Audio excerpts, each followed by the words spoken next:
कि आइल ही तई में वो 4 दिन खातिर बाकी हल्फा मचा के गई। ये गाना सुनेंगे नहीं जी? पता नहीं, मैं आगे आ रही हूँ तब आप मुझे दिख रहे, पीछे आ रही हूँ मुझे आप दिख ही नहीं रहती, सारी लाइट्स लगी हुई है। पर भैया मैं जिन्होंने भी आज मुझे बुलाया है, मैं उनसे एक चीज कहूंगी कि भैया आगे की ओर भी एक लाइट लगवाइएगा अगली बार कार्यक्रम में, है ना? कि दर्द दिल के बढ़ा के गगिल,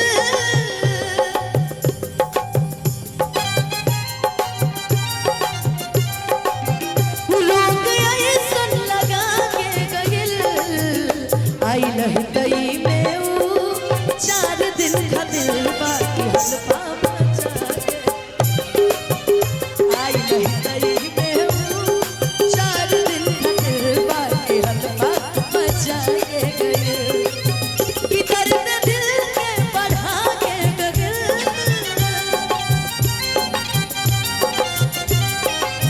तू रोग ऐसन लगा के गगिल, आई लही तई में वो 4 दिन खातिर बाकी हल्फा मचा के गई।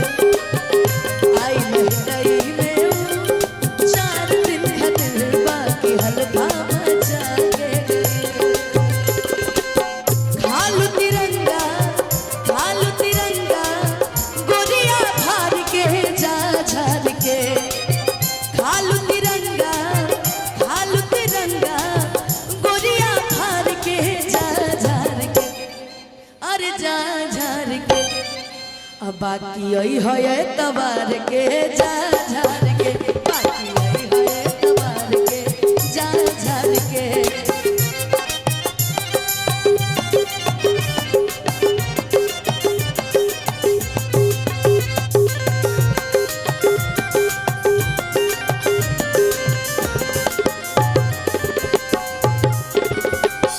गाँव के सुखड़िया के रहे उसाली, देखे में भोला बाकी बड़की खिलाड़ी।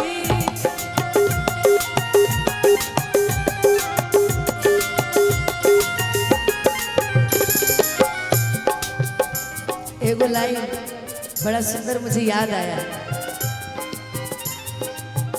गाँव के रबिया के रहे उसाली, देखे में भोला बाकी बड़की खिलाड़ी।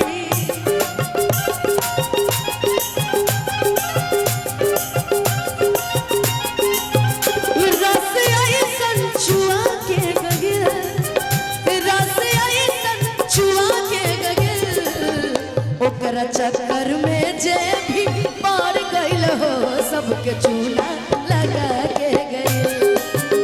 ओकरा चक्कर में जे भी पारल सबके चूना लगा के गइल।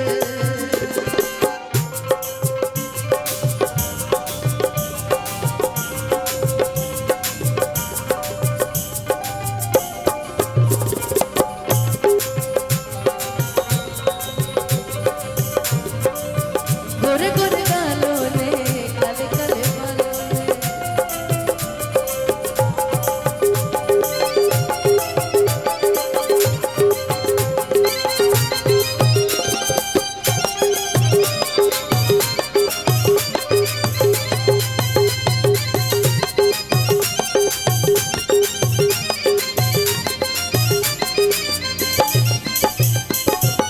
लेकिन रवि के लिए मैंने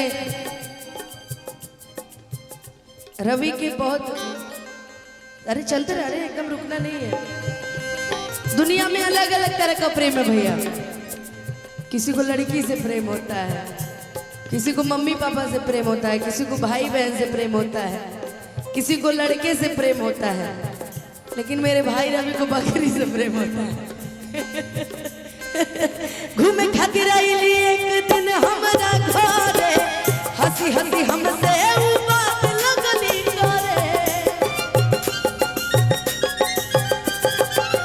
घूमे खातिर आइली एक दिन हमरा घरे, हंसी हंसी लगली उ बात हमसे करे।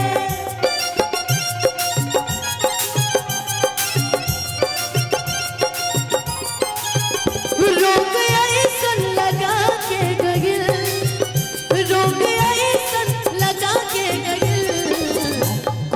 हो ही बहना कोई 4 दिन में पूरा टोला हिला